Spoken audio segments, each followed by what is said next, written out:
અન્નનળી, the food pipe, ઇસોફેગસ. ગળેલો ખોરાક અન્નનળીમાં થઈને આગળ વધે છે. અન્નનળી ગળામાં થઈને છાતીમાં પ્રવેશે છે. અન્નનળીની દિવાલના હલનચલનને કારણે ખોરાક આગળ વધે છે. હકીકતમાં આ હલનચલન સંપૂર્ણ પાચન માર્ગમાં જોવા મળે છે, જેથી ખોરાક નીચેની દિશામાં ધકેલાય છે. ક્યારેક જઠર દ્વારા ખોરાક સ્વીકારાતો નથી અને ઉલટી એટલે કે વોમિટ થઈ જાય છે. તમને ક્યારે કંઈક ખાધા પછી ઉલટી થઈ હોય તે યાદ કરો અને તેના માટેના કારણો વિચારો. જઠર, ધ સ્ટમક. જઠર એક જાડી દિવાલવાળી કોથળી છે. તેનો આકાર પહોળા જેવો છે. તે પાચન માર્ગનો સૌથી પહોળો ભાગ છે. તે એક છેડેથી અન્નનળી દ્વારા ખોરાક લે છે અને બીજા છેડે નાના આંતરડામાં ખુલે છે. જઠરની અંદરની દિવાલ શ્લેષ્મ, હાઇડ્રોક્લોરિક એસિડ અને પાચક રસોનો સ્ત્રાવ કરે છે. શ્લેષ્મ જઠરની અંદરની દિવાલને રક્ષણ આપે છે.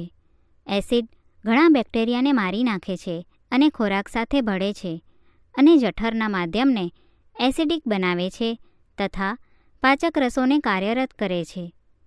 પાચક રસો પ્રોટીનને તોડીને તેનું સરળ ઘટકોમાં રૂપાંતરણ કરે છે. નાનું આંતરડું, ધ સ્મોલ ઇન્ટેસ્ટાઇન. નાનું આંતરડું એ અત્યંત ગૂંચળામય અને 7.5 મીટર લાંબુ છે. તે યકૃત અને સ્વાદુપિંડના સ્ત્રાવો મેળવે છે. સાથે સાથે તેની દિવાલ પણ રસોનો સ્ત્રાવ કરે છે. યકૃત એ લાલાશ પડતા બદામી રંગની ઉદરમાં જમણી બાજુએ ઉપરના ભાગે આવેલ ગ્રંથિ છે. તે આપણા શરીરની સૌથી મોટી ગ્રંથિ છે. તે પિત્તરસ, બાઇલ જ્યુસનો સ્ત્રાવ કરે છે, જે પિત્તાશય, ગોલ બ્લેડર જેવી કોથળીમાં સંગ્રહાયેલ હોય છે. પિત્તરસ એ ચરબીના પાચનમાં મહત્વનો ભાગ ભજવે છે. સ્વાદુપિંડ એ મોટી અને આછા બદામી રંગની ગ્રંથિ છે, જે જઠરની નીચે આવેલી છે. સ્વાદુરસ કાર્બોદિત, પ્રોટીન અને ચરબી પર કાર્ય કરી તેને સરળ સ્વરૂપમાં રૂપાંતરિત કરે છે.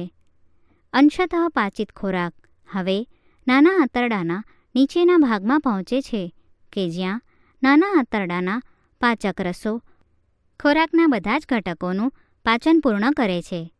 કાર્બોદિતોનું પાચન થઈ તે ગ્લુકોઝ જેવી સરળ શર્કરામાં, ચરબીનું પાચન થઈ તે ફેટી એસિડ અને ગ્લિસરોલ તથા પ્રોટીનનું પાચન થઈ તે એમિનો એસિડમાં ફેરવાય છે.